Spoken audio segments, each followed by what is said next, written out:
Being in Bali and being in Ubud up in the mountains, which is again about an hour out of the airport area, um, it's really hard to describe in words. I know that people look at art sometimes and they just stare. And I remember going to a museum of modern art some years ago and being in awe just looking at a picture. And I think what's behind me and all around me is very similar to that.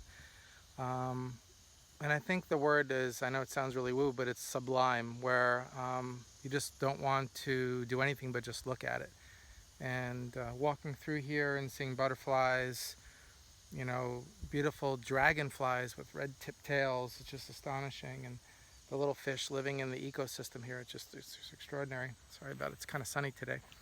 But I decided to go for a little walk in the middle of the rice paddies and met some farmers. And I'm always admired by their hard work and dedication to pulling weeds and taking a break because it's almost, top of the day and I'm sweating over here. Sorry about that. But what a magical place. And you can hear over in the distance those like the crickets over by this. There's a little house over there where the people live with no electricity. We'll talk about that another day.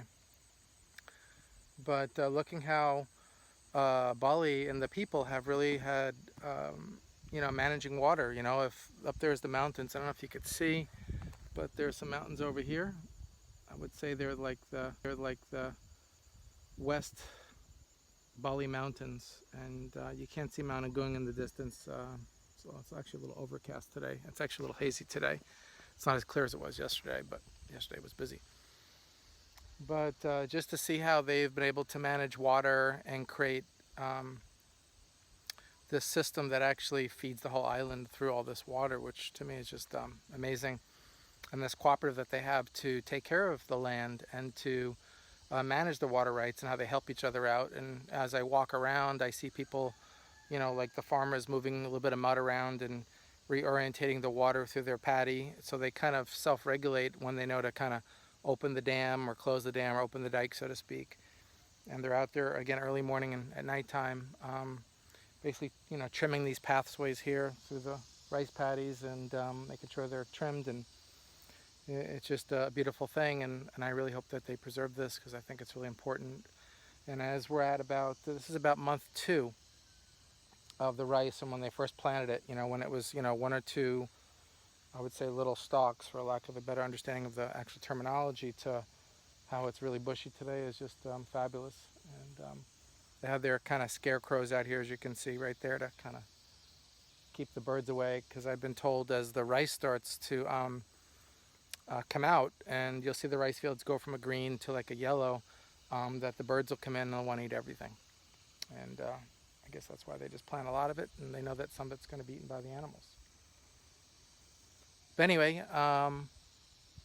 what a magical place just to be and just soak in and hear the birds and the roosters and the chickens and the people over here in this little house over here, which I'm going to talk about another day. They have ducks and stuff, and they've been farming this land for a very long period of time. I'll learn more about that a little later. Anyway, I just wanted to share this beautiful view here. It's just, again, it's sublime. It's hard to describe in words to look at. I think in a conventional society where we've forgotten where our food comes from, specifically rice, one of the staples, and maybe in America this would be analogous with somebody that lives maybe in Iowa that's farming corn or wheat, and meaning at a local farmer level, not a corporate farm, and just to see it work, it's extraordinary. And it's hard to speak to the farmers again because my Bahasa, aka my Indonesian, is terrible.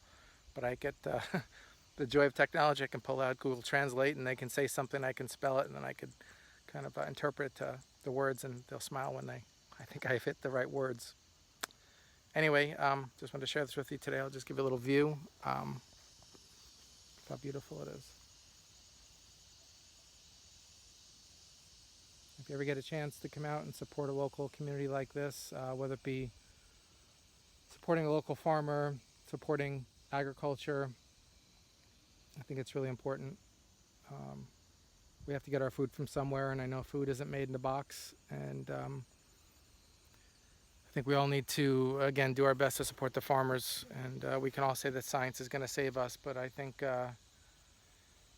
again, we need to go back to basics, and I think we'll get our health back and our ecology back by, again, supporting local farmers. And we all know when we go to the supermarket today, and specifically in America and a lot of developed countries, there's so many aisles with food with boxes and preservatives and things, and I'm even guilty of getting some stuff myself, but I always try to support the local farmer.